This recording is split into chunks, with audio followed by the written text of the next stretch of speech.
আসসালামু আলাইকুম রহমতুল্লাহ। এই প্রথম জুব্বা তৈরি করলাম। জুব্বার সাথে একটা পায়জামা তৈরি করলাম। পায়জামাটা আরও কয়েকবার বানাইছি, কিন্তু জুব্বা আর কখনো বানানো হয় নাই। 6 থেকে 7 বছর বয়সী বাচ্চাদের জন্য জুব্বাটা তৈরি করলাম। পায়জামা কোমরের রাবার দিয়েছি। আমার এই নর্মাল মেশিন দিয়ে আলহামদুলিল্লাহ সেলার ফিনিশিংটাও অনেক ভালো আসছে।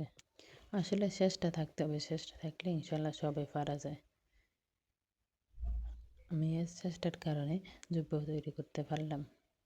মাশাআল্লাহ ফিনিশিংটাও অনেক ভালো আসছে। দেখেন, তীরে দিয়ে জুব্বাটাও তৈরি করেছি। কলারটা দেখেন, অ্যারাবিয়ান কলার দিয়েছি। বোতামগুলো অনেক ভালো দিয়েছি, দোকান থেকে লাগিয়ে নিয়েছি বোতামগুলো। এবার ফিনিশিংটা দেখেন একটু। আপনাদের যদি কোনো কিছু জানা থাকে তাহলে কমেন্ট করে জানাতে পারেন। আল্লাহ হাফেজ।